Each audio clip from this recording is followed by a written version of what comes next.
would be really beautiful to talk about where we were back 16 years ago. It was a really interesting time. We were breaking some ground in some way. I think that when we started, I think Amores Perros and Cronos were the first movies to be and win in competition in Cannes back then. Alfonso, you started working in the industry in a very strong way, but none of these things were done by design. I think people think of a career as something that you planned, but they just happened to us. We were just looking for a way to make a movie. So where were we? You want to talk about where were we 16 years ago when we were first together at the Oscars with Pan's Labyrinth, you know, with Babel, right? Yes. Where were you? Let's talk about where were we back then. Where we were emotionally, spiritually, geographically. Yes. Yeah, every way. I was on my first marriage, and my New Year's commitment was to lose 20 pounds. I gained 200 pounds on my second marriage. So it's extremely important to say what did happen in those 16 years. You know? Well, I think it's a lot has happened in the sense that, Alejandro, in many ways, when you did that film, Babel, it was the end of a search of a certain kind of language in cinema. Before you kind of made a transition and you decided to go back and shoot something in Spanish to do beautiful. At that time, you have done Amores Perros, of course, and then you did 21 grams. And then you came to do this, keep on exploring the triptych format, but in this way more ambitious kind of canvas. Mm-hmm. I guess, how was, at that time, how did you feel yourself as a filmmaker? I think I was I knew that it was a good moment to end something that I have, in a way, explored to the end of what I could explore. And I knew that it was the beginning of something that I need to start it. So it was a paradox moment in a way that the film got attention and nominations, but deep inside me, I knew that it was the end of the story. So in a way, you have to pretend that, yeah, this is great, but I knew that I was about to start something that I didn't have one clue about what to do next and what I wanted, but I knew that it was the end of that language or that format that I felt already comfortable and you needed to reinvent it. Exactly. I knew that I needed to reinvent it, and I was estaba hastiado de mí mismo. So it was like so in sick of that. So I was in that moment artistically. That's where I was going. That's what it was going inside of me. You know? It's different because you said you were kind of already stuffed of what you've been doing. Yeah. And well, with you it's different because I think that with Pan's Labyrinth, after having done after Kronos and doing Surviving Mimic and doing Devil's Backblade, etc. Yes, big filmography. Yes, yeah. But it was different because I think that it was the moment in which you felt that you were. You got the security to take something and take all the elements and all the learning curve that you have achieved with all the ambitions that you had in terms of conveying cinematically all the different themes that you wanted to convey. And that was the moment in which you did Pan's Labyrinth. Yeah, it's funny because what happens is you guys, you learn to use certain technical elements because you did commercials or you did big movies. And I never did play with toys. And I remember shooting with Guillermo we were shooting Espinazo del Diablo, Devil's Backbone, and there's a shot where the kids turn and hear an explosion, and we were pushing with a dolly past their faces. I was like, no, closer. And Guillermo says, you're thinking of a techno crane shot. And I said, oh, I will use it on the next movie. And I used the techno on Blade 2, and I used a bunch of things I had accumulated, digital effects, had come to be something that I got to know very well. And I said, what if I apply all that to a personal movie, which we did together? Yes, I was lucky that I was part of the whole thing. I remember the first time that you told me this story. We were at your house, and we are having chicken soup. Yes. Yeah, and I said, and let me tell you the movie from beginning to end. And when it ended, we started, we were crying. We were really moved, and they're saying something. But yeah, no, what I say is like, yes, we'll come back to later. To this after this message. No, let's take a look at Alejandro's film career right now in this clip. But I want to say something before the clip. Of course. The clip is boring, everybody has seen it. No, it's just that I realized that that in a way that film in that year for you got to Spain, you do a film in Spanish, and in a way, it's funny that we will talk about that if you will like. He's the host, but I just want to say that it's funny that in order to move forward, we had to go back. Mm-hmm. You understand what I mean? I think for me, in the moment that I was saying, I have just realized that, by the way, that I was feeling that I need to go to another place. I went to do a film in Spanish. Not in Mexico at that time, but in Spain. So I went back to something that I needed from my roots to my understanding in order to move forward. And I think the films, Roma, in a way, in order for you to move forward with what you have been doing, you have to go to your past and to your roots. And I think that's a very interesting kind of similar path, right? Can we see your clip now? I'm a little scared, but okay, let's see it. I'm going to be embarrassed. Let's see it. These clips, and particularly if you know the films, is that there's almost like a same theme that threads throughout all the films. Obviously, one important aspect is death, metaphorically or literal death. That you've been exploring since your first film, and sometimes again it's a literal death or the closeness to that death, but in most of the cases that is combined with the end of the journey of a character. So where do you think that comes from? I think come from a very primal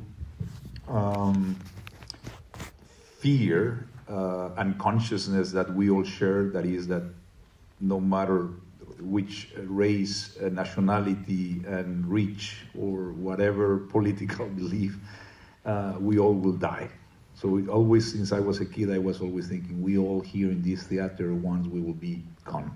And when I was watching these photographs of my family in the early, and they were like, and I was asking my father, and is this guy? Oh, he's gone. And that, oh, he's gone. I said, oh. So in a way, when you start conscious that sometimes you will be in that picture, anyway, suddenly for me to have the opportunity to imagine your own death and to imagine how you can tell that story from that perspective, make it sometimes a little bit, not morbosity, but a little bit more profound, and the meanings or whatever is priority comes out a little bit clearer. And so in a way, I will think that we all, when we confront weakness or fragility or things like that, is when our biggest character or flaws come out. And the analysis of a character from there, from himself observing that life that he went through, is like to use fiction or art to talk about that. And it's not just about that, because I'm interested, I think the departure is from death. That's the foundational, in a way, is true, a pattern that I have. But I think from that great place, from in the stadium of life, you can see clearer above, much more broader, in order to talk about law, to talk about time, to talk about art, and fatherhood and loss. So all those things suddenly come out in a much more pristine and powerful way. So in a way, yeah, it's something that I think is a pattern, but maybe that's the way I can probably, and I'm trying to understand the reason, but maybe that's one of the reasons. Because something that the films of the two of you, they have in common, and more if people get to know you guys, is how deeply, even obliquely, deeply autobiographical all of them are. You know, they're expressing specific moments in your lives, and the specific quests that you have in life in those specific moments in which you do those films. And for me, is what makes your film so powerful, because they are so infused by emotion and experience. So I don't know how conscious you are about that when you're doing your films, Alejandro, but this. They are very, very present about that moment in time when you shot them. Yes, I think we all, I think, and every artist in a way, if you are a filmmaker or a musician or a writer or whatever you do, I think no matter what, whatever you put out there is going to be an X-ray of your emotional state, your circumstances will be expressed there. Even if you deny them or you want to suppress them, that suppression of emotional thing, you will come out and say, I was so suppressed and I was so disoriented or I was so lost.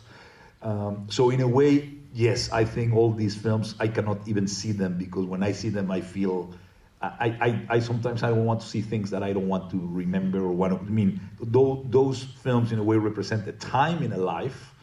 And I remember things that I was, and when you are evolving, or sometimes you are going backwards, but whatever, it just reminds you. So yes, they express that, and emotionally they have some intensity that sometimes I don't recognize.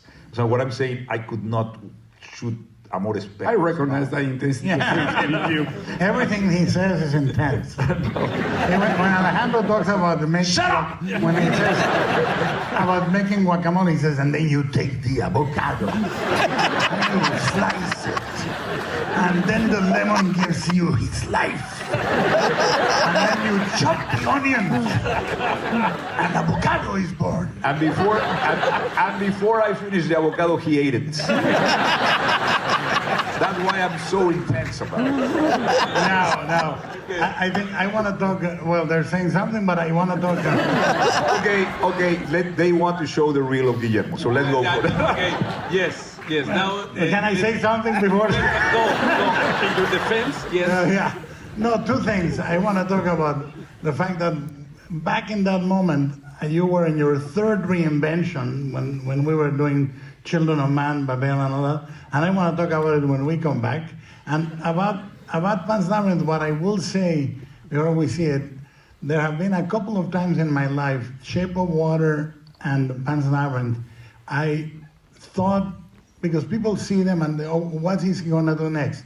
No one knows what's going to happen. Your last film is your last film. And both times I thought, this is the last movie I make. I don't want to do anymore. We talk about it all the time. I say, that's it, I'm done, and I put everything on it, and then something happens that is beautiful. But that movie... You say that all the time, and you tell me, I'm going to do only one. One more. And that's it. And suddenly, but you're prepping another one. Oh, yes. Wait.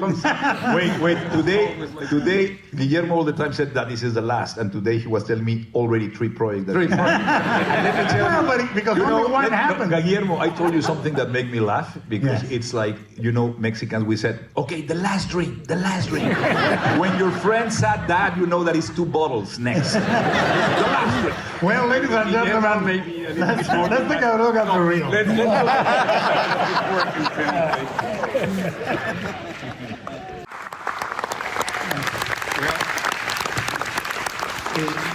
I think everybody knows about your love for the genre, and how you committed you have been to it in different shapes and form, going more into sometimes more science fiction, sometimes more fantasy. Noir, but always very deeply rooted there. Nevertheless, same as Alejandro, there are themes that go throughout all of your filmography. Yes. Not only images, but themes. Yeah. Which ones you recognize? Well, I recognize two. One of them is the virtue of disobedience, which I think is vital. To be disobedient is to be a thinking person, and I think the other one is the absolute inalienable right to be fucked up, to be imperfect, which I defend. I think that imperfection is one of the most beautiful things, fallibility, imperfection, and that's why I think those themes are very well represented in the monster, or in the fear and death. Like Alejandro, I think I've been thinking about dying since I was 7. I've been a death groupie. I've been like, come on. It's like everybody waits for David Bowie to come to town. I'm waiting for death. You're like, come on, man. Because I think it makes all the sense. It makes life make sense. I really believe that. And that also is, you said to me one day, you said, shut up, you're very Catholic. Everybody in your movies dies to be happy. And I think that you were not wrong.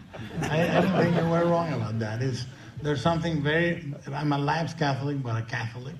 And a lot of the imagery and the resurrection, like Pinocchio is like the Jesus. It's like Christ is made of wood, has nails, resurrects 3 times to save those that he loves. The character in Kronos is called Jesus Gris, Jesus Gray. He resurrects. The resurrection, death, family, father figures. Well, but now you're coming out of the closet because you used to deny those things. Oh, yeah, I know. Yeah. No, listen, the older I get, the less the more I accept that things must be festering there that I'm okay with. I mean, I grew up with Catholic cosmology, and I love it. I think it's a mythology that is built in my bones, Well, but the other thing, because it's very obvious in one hand, is the monster. Yeah. And monster meaning... We're all monsters. Yes, but because, like even in your noir, is another approach to deal with a monster. Yeah, and that's why he says you're no good, and that's why, and I know because neither am I. I think that if we stopped, I think the most tyrannical fucking thing we invented is nice. The tyranny of nice fucking chokes me. I think that we are all complex people. We are all paradoxical people. 9 a.m. you're a saint. 9:30 you're an asshole. 10:30 you're a great father. 11:45 you're a bad son, and that's you. You can be. You should be every color in the rainbow. You shouldn't be black or white. And I think the monster is imperfection is beautiful. Well, but this monster specifically in your film. One more time, same as Alejandro. They are very autobiographical. Yes. And sometimes, literally in the sense of autobiography of stuff deeply rooted in your memories as a child. Yes. But sometimes it's also the moments that you're living. And I dare to say sometimes those monsters, in some instances, they always are kind of almost oblique portraits of yourself physically. Yeah. I'm talking about physically. Well, I voice most of them. Like my voice is most of my monsters. I make the voice of the monsters in Pan's Labyrinth and in Pacific Rim and in et cetera, et cetera. I try to make the voice of the monsters.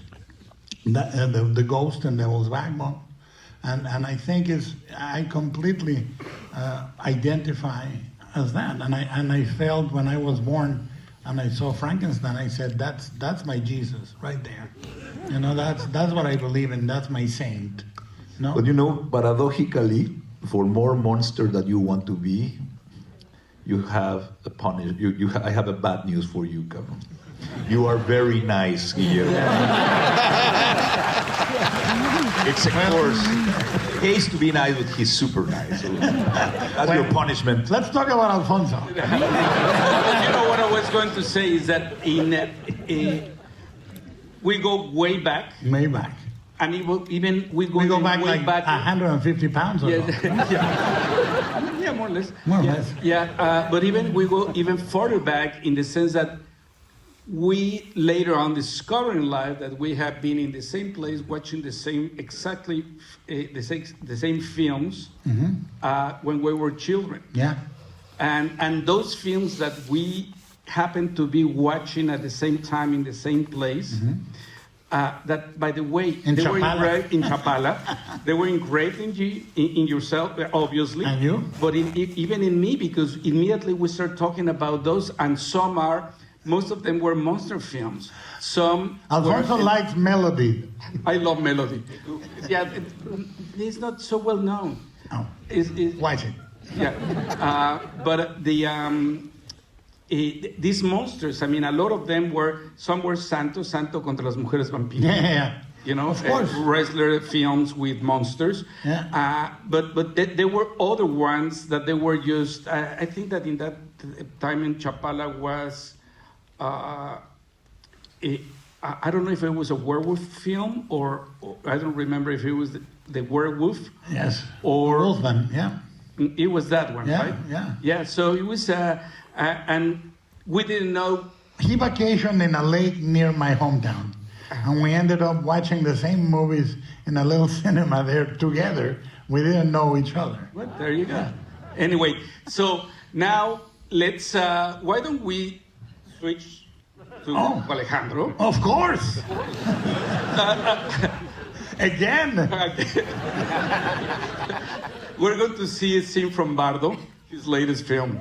Yes. A fantastic. I'm very happy we started with you showing this clip because, first of all, it's an amazing opening of an incredible film. And the first shot itself, in many ways, encompasses so much of your thematic kind of search and life. Is this and yes, it's true. It's not only in terms of the thematic thing in his films, but the way that you are as a person. Yeah.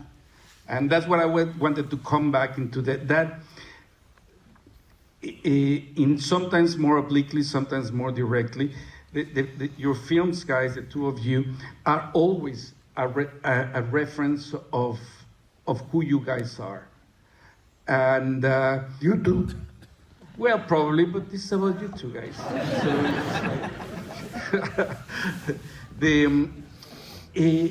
this thing of a character who wants to take off, to that he wants a character who's wants to fly, but nevertheless, reality, life, the earth keeps on dragging him back.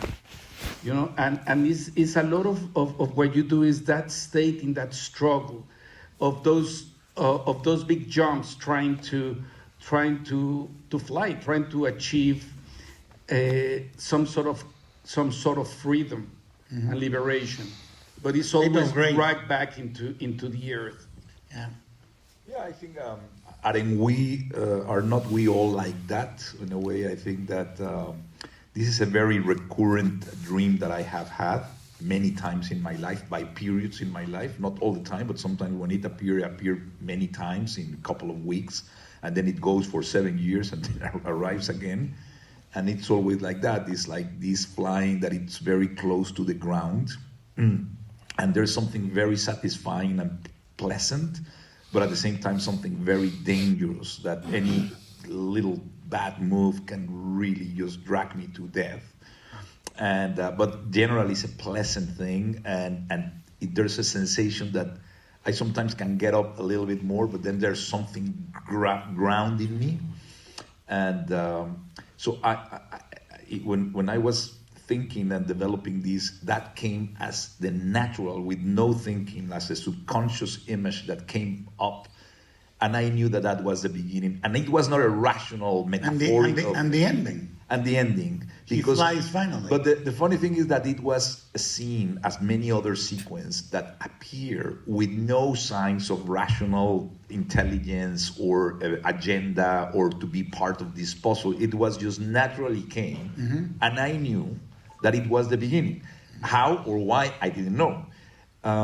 But I think came from a very deep subconscious revelation, which was meaningful for the reasons that you said about this struggle that we all have to, our life are always going from the most sublime intentions and thoughts and actions sometimes, and then we are grounded in our own stupidity and pathetic things, and this kind of struggle all the time of trying to get to something and we can't. That's sometimes, and then at the same time for me it was very clear that was even when I was starting the script and I didn't know exactly where I gonna arrive, I knew that emotionally or the essence of the film was this. So I mean, again, even without having many other things, I always feel that in the first 2 minutes of a film, you understand who you are with, in which hands you are, and what the film is about. I think the first 2 and minutes... who's the director and what? Exactly. So I mean, you see 2 minutes and you know exactly where you are. So I mean, it's gonna be hard to get. It's like to taste the wine. You do it and you said, oh, it's bad. No, you don't need too much, or to listen to a song the same. But I knew that was the film that I wanted to make, and I want to get the people into that phantasmagoric, because I feel that the film was a phantasmagoric way of a character that is disappearing in the last migration from the deathbed of his consciousness.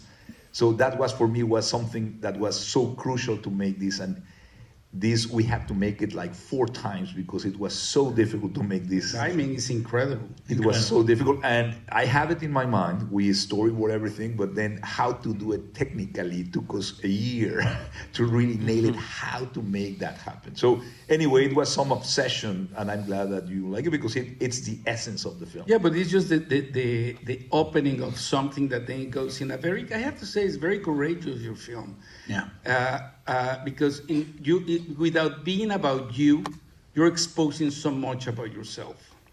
There is this whole thing, the opening, the next scene in the hospital with the baby doesn't want to come out, that end up with this another one of my favorite moments in your film is that tiny baby going into the sand like a little turtle and going back into the ocean.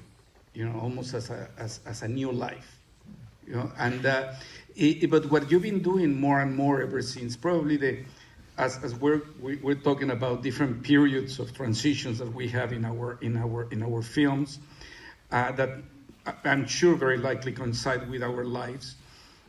There was a big switch after Beautiful, and with Birdman you start becoming more, not only instinctual, as you're saying, but also humorous. More humorous. A lot more humor. Much more humorous, but also... Which comes with age. Not caring so much about trying to give a direct explanation of what... the movie was about. Is about the one thing represents. Mm-hmm, mm-hmm. And I think that's... and Imbardo is just took that all the way. I mean, it's very courageous because as filmmakers, we are always a bit concerned about not having a safety net. And a safety net can be expressed in different ways. A safety net can be a narrative safety net. Some kind of traditional story that falls in 3 acts, and that you know where you are at in this story. Mm-hmm. Yeah, I think that for me, this film, differently from others, this is a very particular, unique film that demanded from me much more than any other one, because it needs to come from a very introspective thing, which I think age has to do a lot. This white bird, in a way, has some benefits, not many, but maybe that one is one that you become a little bit more... Doesn't suit you. Sorry. No, it's all right. I will have to shave it. But now that it's here, I can talk about the snow in my face. But I have to say that age, in a way, I could have not made this film.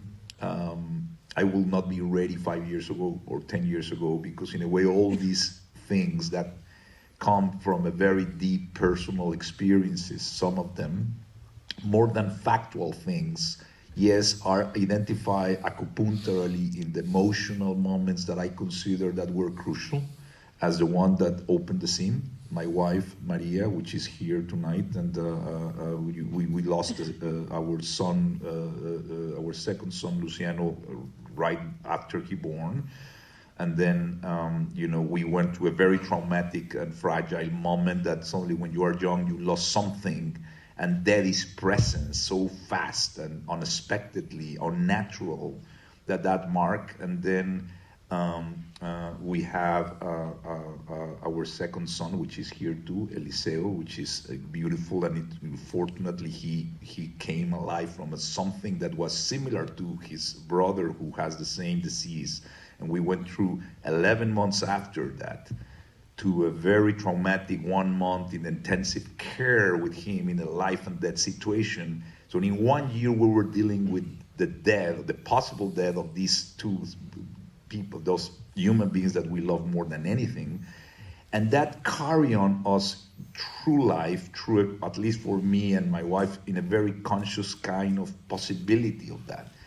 And there's a moment that after time, after therapy, or after all the pain that you start to process, in a way, time allows you to start thinking about those moments in another way, and even humor can be allowed. But for that to happen, you need a lot of maturity. You need a lot to work on deeply, and suddenly understand that those kind of things, life and death, are out of your hands. Yeah, but in this film, you were completely bare about it, and even in the relationship.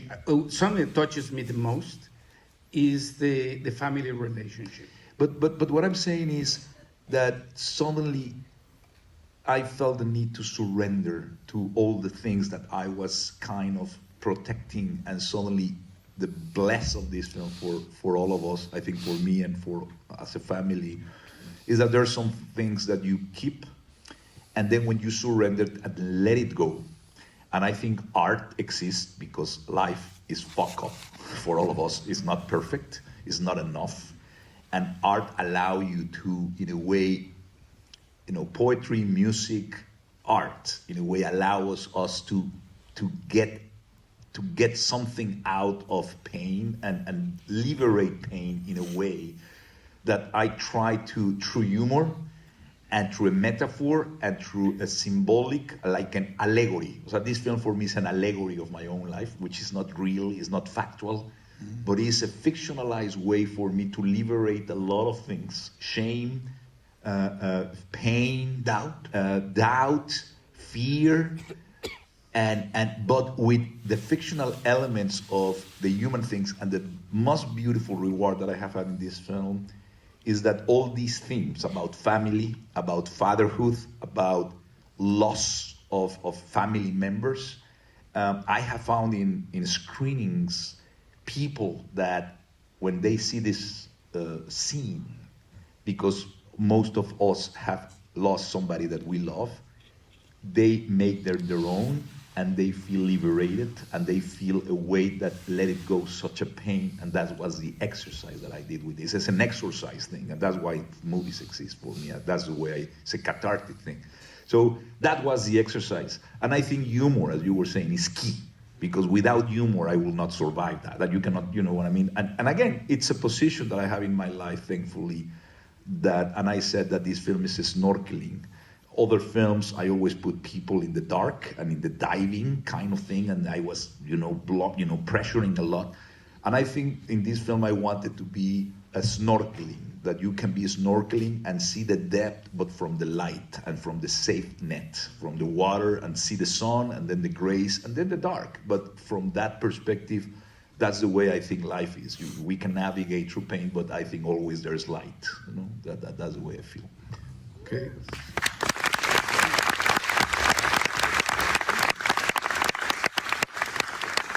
Okay, so now let's look at the scene of Pinocchio. Where are your no, fucking sorry, movies? Guillermo del Toro's Pinocchio. Jesus, Because, yeah. if it was not Guillermo del Toro's Pinocchio, Yeah.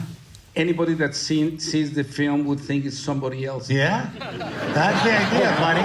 It looks like somebody else's film. That's the idea. Yeah. Now, did you choose that scene? Sorry? Did you choose the scene? Did I? The scene that they showed. Did you choose it? It's in the film. No, but I mean, I don't know what the fuck we're gonna look at. Yeah, but I don't know what the. So let's fucking see it. Oh, well, why are you asking if I don't know. Let's see. It's gonna be the bad part. It's gonna be the boring part. Sorry. The movie comes from the same. I mean, we have similitudes on that. I mean, everything that you learn about being a son and being a father, you try to. It becomes the most. What occupies your mind the most after 40 is fatherhood and being a son and learning that your father didn't know he was a father.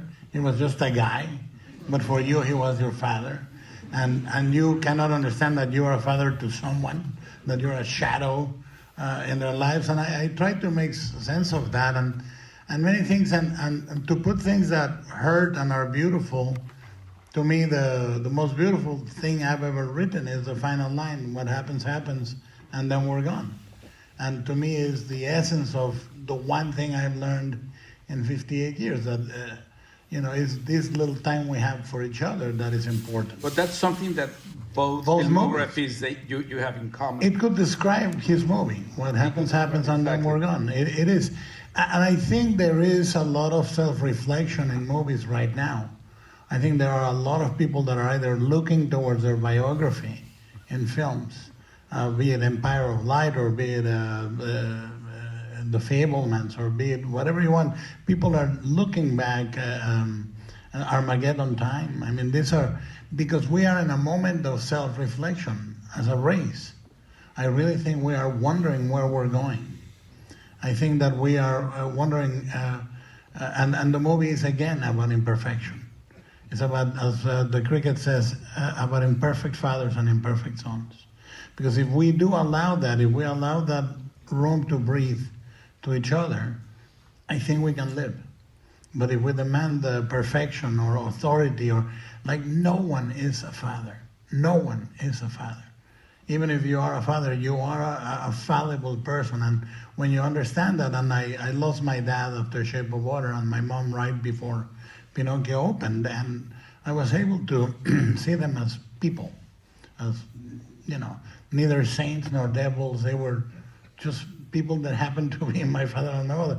The opening scene of Bardo reminds me of something my mom said. She said, "You were a disease of 9 months and a convalescence of a lifetime."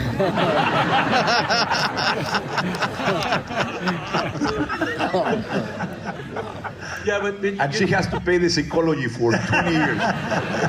Therapy is 20 years. No, but I think the every movie since Pan's Labyrinth, I thought about them in terms of almost like musical. Like I thought Shape of Water was a song. I thought Nightmare Alley was this sort of dirge. And I think Pinocchio it really tries to be a little phrase of love. It is one of the movies that was done with the most love. My co-director, Mark Gustafson, my co-producers, everybody that animated the movie, everybody gave. The movie is made with so much love and passion, and it took so long to make that I think it is very transparent that it's there. It's a very healing movie. For me, I still cry with it. Well, it's for every you time. and for many people, for us. See it. Yeah, and death I think is in the movie is such a beautiful. When I came up with the idea of Pinocchio having a dialogue with death, I thought that was when the movie appeared. For me, I thought it's about that. It's about opening the way we close with a little pine cone. And I knew that the final note of grace of the movie was going to be the pine cone falling. When he says, "What happens, happens, and then we're gone." And it's almost like a musical sense. And your movie is also very musical. Well, but that's the thing. Both films, not only in terms of how things are transient, but also in the relationship, the fact, the need of fathers to infuse their sons with their own fears and with their own insecurities and their own understanding, trying to mold who the child is going to be, to discover in both films the voice of the children. But the child is already a miracle. I mean, this is the thing. This is a guy that prays for a miracle, gets a miracle and doesn't recognize it, which is what happens to every one of us every day of every moment of our life. Miracles come in horrible shapes, imperfect shapes. The kid is already born the way Pinocchio is, and this is the only Pinocchio movie that I know that the one learning is Geppetto. It's not Pinocchio learning to be a real boy, but Geppetto learning to be a real father. And that was very important for me. And I think that one of the most, for me, moving things in your movie is that, first of all, that is handmade. I mean, really. I mean, is the craftsmanship that is there. It feels like from another period when films were done not with CGI and shit like that, like human fingers. And really, it's a craft that is human as hell. And the other thing, the decision you made of leave Pinocchio with a piece of wood, that you didn't put the blue eyes of Disney and the guy doing that. Like, Pinocchio is a piece of wood, and as you said... You scared me. Pinocchio. That was a horrible face. But what I'm saying is, like, this kind of... The fact that he leave a piece of wood and even bad shape... Naked and unfinished. Naked, unfinished, that as you said... It's like when I see Porky Pig, I say, why doesn't he wear pants? This guy really likes comfort. Donald Duck? What the hell? But that was a very brave decision that you made it that, because with that decision, I think you said it all. So, I mean, in a way that you leave that piece of wood that becomes more and more endearing, and at the end you are completely moved with no need of makeup as it is. I think that was a very, very, very brave decision. Thank you. But I want to talk about this guy. It says Three Amigos. Did I not get the memo? Three Amigos, and this fucker hasn't said anything. Please, can I? No, because something I want to talk about first is because in Pinocchio there's, besides and we will talk about the craft, because in both have amazing collaborators. Thank you. In terms of the craft, the craftsmanship. But something about Pinocchio is that, and it's so great that it's happening, and it's amazing what is happening right now with the BAFTAs, you know, in which is... it has been shortlisted. Oh, thank you. Yeah, but for adapted it's considered like as it should be. I mean, I think that these old definitions about what is a feature film, a short film, what is animation, what is not animation and stuff, is a film. And this is what matters. And the fact that Pinocchio now is being recognized as adapted screenplay, production design, sound, music, you know, is filling all the categories of, it's just taking its own right as a film. You know, I think that the time has come of delegating, like, in a different category, animation or some stuff that is for children that we're going to reward in a different way. It is incredibly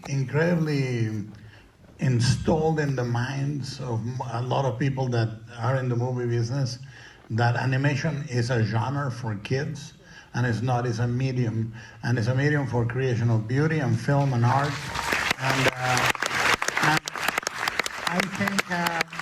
I think it's a battle that will take years, but when you see things like that are as perfect as any Miyazaki movie, or The Red Turtle, which is an absolute masterpiece, or I Lost My Body, and you know that this medium is not being used in all its potential, and it's a battle I'll keep doing. Well, I think it's being used and sometimes not recognized the way it should be. Yeah. The same way that, for instance, I think that Pinocchio has one of the best screenplays this year. Thank you. The production design, not to talk about the production design, the music, the lighting. And the way we are lighting real sets, real props. We are moving in linear way from one side to the other. A real character that we're animating is, I think of stop motion like what Ginger used to say about Fred Astaire. We do the same steps that you do, but backwards in high heels. It's exactly the same stop motion to live action. We do exactly the same. And not to steps mention the backwards. performances. Yeah. Because, I mean, That's the clip that showcases a lot of failed gestures we did, unnecessary little things that happen to look like accidents. Geppetto sliding, stumbling, kicking a bottle that's on the floor. We animate unnecessary things to make it real. Mm-hmm. Yeah.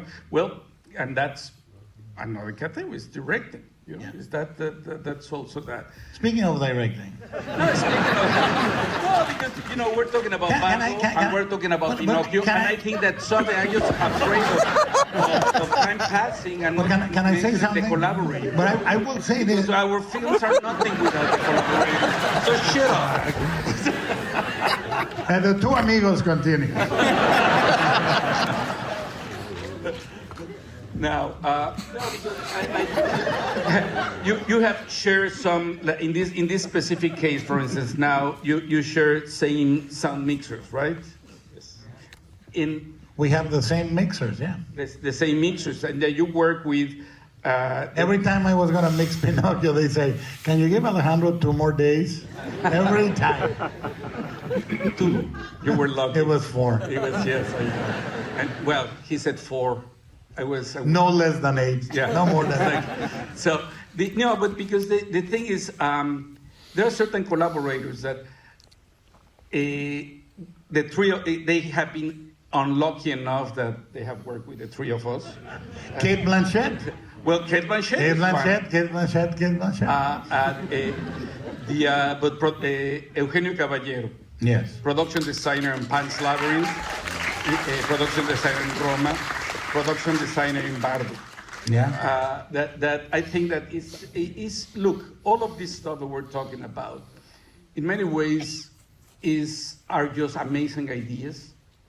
If not, it's because of the involvement of these very important people that help to put all this universe, this world together. So because it's and something that the 2 films they have in common is the beauty of the craftsmanship. And the craftsmanship, I'm not talking just in terms of a technique. No. I'm talking about the artistic approach, the interpretation of ideas, not only the interpretation, but the execution of ideas into something concrete. Yeah. And you have the amazing work of Darius Konji, that is. I think amazing cinematographer. He's always been amazing, but this work is unlike any of the work that Darius has done. Yeah, for me, I think this film was very particular too, because I, obviously, as you in Roma, I returned to Mexico, and funny enough, I work with people that I have never worked in my life. I mean, I suddenly returned to a country that is not the one that I left. I'm not the guy that I left the country. They expect another guy that I'm not anymore. I expect another circumstances that they don't exist. So in a way, it became a Bardo kind of thematically was very close to what the character is going through. And the opportunity to work with this amazing new family that we create for almost 1 year and a half, because we did it in the middle of the pandemic. So to work with Eugenio, to Ana Terrazas, the custom designer, which was incredible, and Darius Konji, for example, and then Nicolas Becker in the sound design, and every single department was new. Martin was the only guy. Martin Hernandez had been sound design all my films. But with Nico, they did a kind of... And work with me on Pan's Labyrinth? Which is amazing. Did he work with you? Yeah, he would. Yeah? So another one? Another one who survived. But what I'm saying is Daniel Jimenez Cacho. Daniel Jimenez Jimenez Cacho. Cacho. Survivor. Yeah, you started, I followed. Anyway, but Great actor. I think the collaboration, and as you were saying, for me suddenly to have the opportunity to work with these, world-class filmmakers, artists, and to combine the way to see the film at the same time, this film would have been completely different with another team. I know that whatever they put in it, as you said, Darius, the way he paints the things. So it's such a difficult thing to put everybody in the same frequency, that everybody's doing the same film. And I think I felt that. I think that we were all submerged in the bardo mood. Nobody read the script. Everybody was just going through every sequence, everything, and just getting the feeling of what the film needs. And in a way, we were so aware, and the beauty of the only thing that was beneficial for the film of the pandemic is that we were going from our apartments, that we all were living alone with no family, with no nothing, and it was just completely concentrating in the work. So all of us, the only thing that we had to do is to work. And we were together through that, and that was our survival mode in the depression of the situation, and that was very, very beautiful. But I think when people say, "What does a director do?" which is extremely hard for people sometimes to understand, because they think, "Oh, he does everything, or he does this or that." Is to create an environment in which you do self-portraiture, and you invite everybody to do self-portraiture.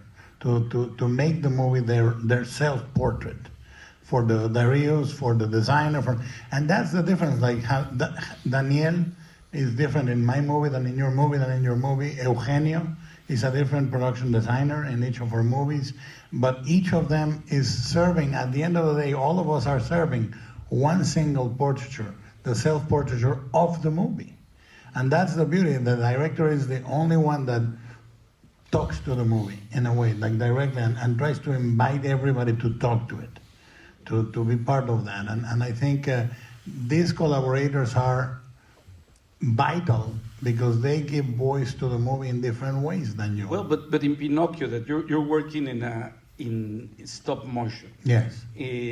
That how big was the biggest model, the biggest figure? Oh, there was a Pinocchio that was this tall. It was just the chest up, and there was a cricket that was. Okay, but this there big. you go. You have different scales. Yeah, what you but do. But nevertheless, in each one of those scales, I have to say I recognize. Do we have a puppet here? No. Yeah. We can recognize, for instance, a certain the lighting of your films follows a certain language, and Pinocchio being stop motion and doing it in scale, still replicates that language, and with the cinematography. Same with the production design and the palettes, the textures, and everything. That means that there is an interpretation of ideas from a group of craftsmen. Yes. They all end up talking to the movie and doing self-portraiture.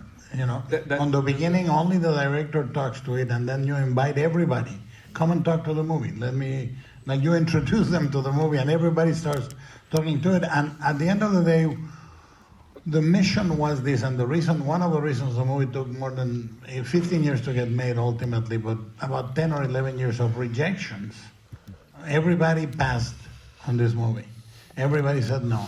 And part of the conversation was that I said, I'm not making a movie for kids, but kids can watch it. Very different. You're a very bad salesman. No, very bad. I am. I work with my dad. My dad had a car dealership, and I didn't sell a single fucking car. Because they would say, is this a good car? I go, no. Same thing here. I would say, and I would say to them, this is a movie that I want to live next to Devil's Backbone and Pan's Labyrinth. That's the movie I want to make. And that I'm not making it for kids doesn't mean kids cannot watch it. I'm not making a babysitter movie where you plump the fucking kid and for 2 hours you forget about them. You gotta talk to the kids if they watch this movie. You gotta talk about grandma or the Peanut the hamster dying or whatever the fuck. And did you tell them that it was not children's film, yours? For me, the same. Nobody wants to make this film. Obviously, it was a film that I didn't want anybody to read the script. It was very personal, and I went to the usual suspects. And you think that because you have some awards and some Oscars, you will get the green light. The bad news is that doesn't exist to me. No. Just for your pleasure, this morning, one of my movies was turned down. So it never stops. Exactly. So in a way, no matter how many awards you have or Oscars, this film was rejected for 2 years, and nobody wants to do it. And that's a good sign. Exactly. I think. And no, I think that honestly, Birdman is a good sign because you know that you are doing something that is not like it's not easy. And Birdman was something that I was rejected 2 years the same until some brave people do it. And in this case, it was Netflix. But a film in Spanish, personal, that there is like sequence, dreamy. It isn't a story without story, and everything's blends and time and about all these themes. And I think I was really lucky to really have Netflix behind to give me the support, the budget, and the freedom to make the film that I wanted to do in Spanish with no international film stars. And I think in your case, all the challenge that you had, I think it made the film better because the more time that I spent trying to get the money, that was the time that I was really writing and polishing the script and trying to, it in a way grow and grow and grow. And my anxiousness to do it was bigger. So when I arrived to do it, I was more hungry. In a way, I think if I would have get maybe the money immediately, it will not be as good as it. Well, you started to finance the movie yourself. Sorry? You financed the movie yourself. I started financing. And my wife is here to say, you are crazy. Are we going to sell the house? Yeah. And it's true. So, I was just going and spending money. There was a time that when the pandemic hit, I couldn't really afford it. It was impossible. So, it was a huge decision. And that miraculously came the possibility to do it with Netflix. But I think the more you struggle, I think nowadays, in my point of view, you have to have a need to make a movie. And you have to be brave because we were talking about all the challenges that are now are different, but are kind of the same challenges than before. So, the challenges will always exist and always will be, suffering and uncertainty and challenges. The challenges of today are different than maybe 20 years ago and 50 years ago, but our challenges. And as a filmmakers, we all know, I think there's a lot of people that we live for that. You have to have, the challenge doesn't mean that it's wrong. I think challenge make you stronger. And I have learned in Birdman and in this one, thanks for the challenge because that made me better. Yeah. And the challenge of the loud, how loud are the voices now that destroy us and make us doubt and make us uncertain.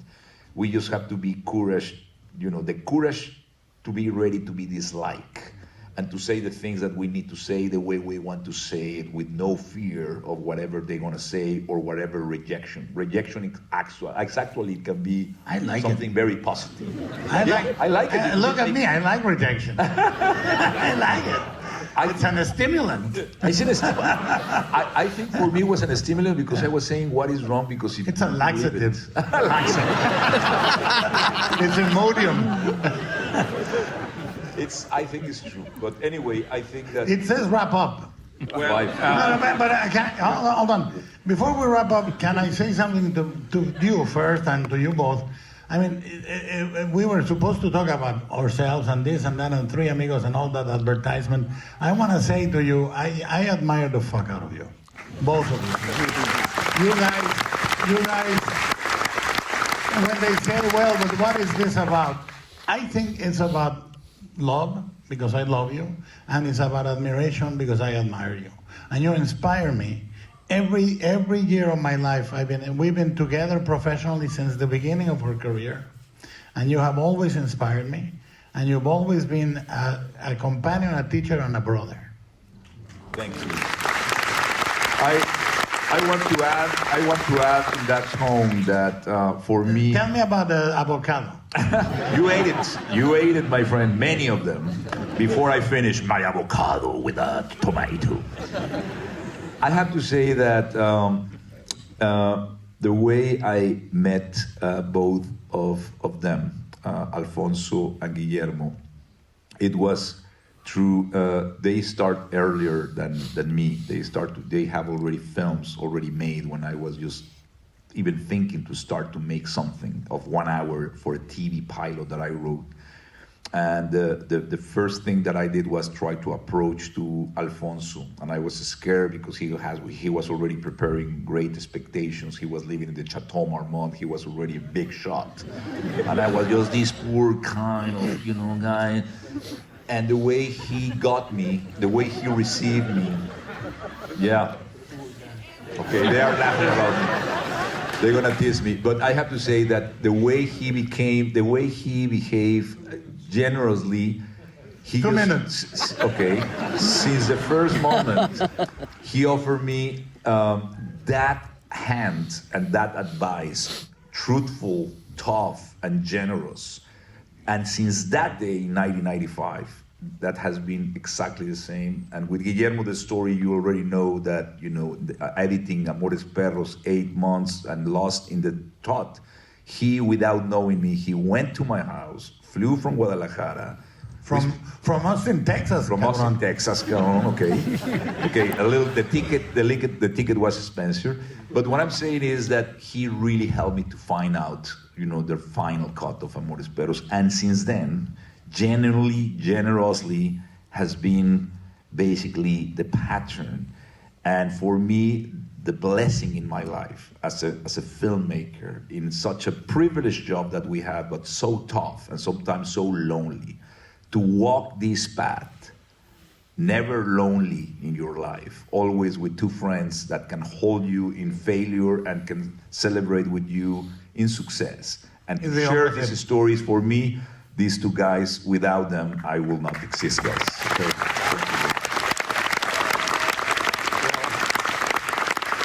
Now, to wrap up, we have a surprise. Guillermo is going to do a live performance of Ciao Papa. Thank you. With a sing-along.